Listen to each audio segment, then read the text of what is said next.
All right, still a stalemate over housing for now. Let's bring in Greens housing spokesperson Max Chandler-Mather. Thanks for your time. You're pointing to rent freeze and how much it might have saved people today.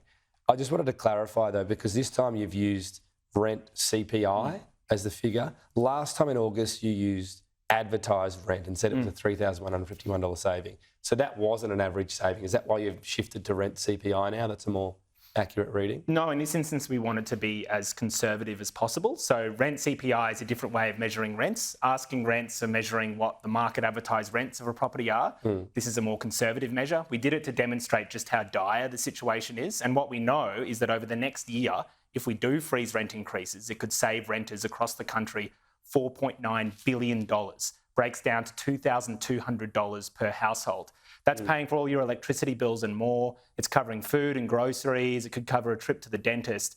It would be transformative for millions of renters in this country.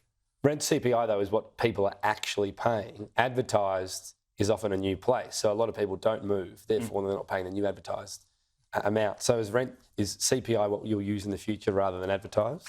Well, no, they're sort of linked. So what you'll see is that advertised rents will increase first because it's a good measure of where rents are going. And what you'll notice is CPI rents will follow thereafter.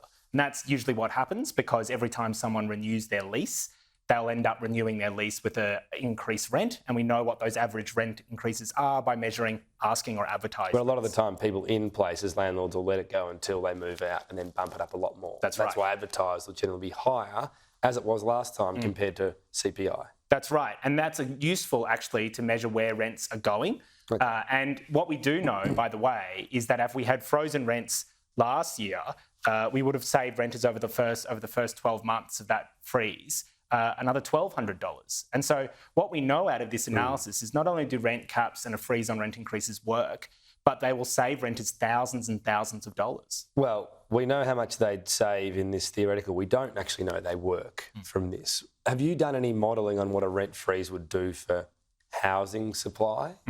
Have you submitted that anywhere? Well, we've looked at a lot of analysis both overseas and domestically. What we do know, for instance, in Victoria, where there was a freeze on rent increases during the pandemic, is that actually approvals for private dwellings increased during that period. Very unusual period to pluck out COVID, though. Sure, but this is an unusual period as well, right? Like we're in the middle of the worst rental crisis we've now seen in 35 years. Rents are increasing at the fastest rate we've seen in 35 years.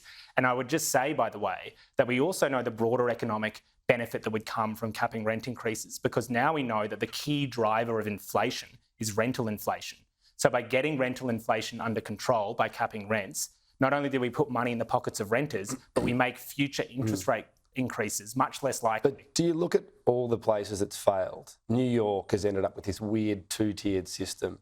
Sweden ended up with a chronic shortage because there was no investment. Paris, they actually repealed what they did. 2015, they said, let's have rent freezes. 2017, they said it's not working. Berlin had a shortage of stock too. Do you look at these and think it might not be that simple? Well, with regards to Berlin, that's not true. During the period of there was no discernible difference between the 13 next largest cities in Germany and Berlin during the period of their freeze on rent increases with regards to newer dwellings coming online. So that's not true. There's a shortage everywhere, including Berlin. Sure, but often this evidence is plucked because what we know about the property market, regardless of whether or not rents are capped or not, is that it's constantly cycles through periods of boom and bust. And often what people who want to try and undermine rent freezes will do is pluck evidence from periods of global decline in the property market. What we do know, though, the way the time in Victoria when COVID was happening. But what it did demonstrate, though, was that rents went down. Now, the way to deal with supply is what we do need a supply of is public and affordable housing. And certainly we are pushing the government to invest more than their proposed $500 million a year. We want $2.5 billion in public and affordable housing. You can't rely, though, on property developers to supply housing in a way that brings down prices, because they'll only ever build when it's profitable to do so. And the only way to deal with that is having a public option and government building homes the way they used to. The thing about rent freezes, I mean, you've got 2 years of freezes and then what happens? Caps after that. Yeah. Is you end up with rent that is not matching the market. I mean, that's what you want. That's what you're after because you say the market's too high. Do you look at the various studies on that? Because there's a lot of different ones that suggest you don't get an efficient use then of houses. That if you're sitting in there, you've had some freezers and then some caps, and you're actually, in real terms, paying less and less rent. Your kids leave the house. You go, let's stay in this comfortable 3-bedroom house. A family wanting to get into it can't. That's actually not an efficient use of rental properties. Well, for the family or for the people who get to stay in their property long term, that's great. And I would actually, that's a good outcome. And I would argue that right now it's pretty clear our housing system doesn't work. Like it doesn't work, and rents are completely uncapped. But just to be clear, we've got the largest shortage of social and affordable housing in our country's history, 750,000 homes. We've got the fastest rent increases we've seen in 35 years. We've seen new first home buyers. We've got the fastest increases in all prices. Rents, no.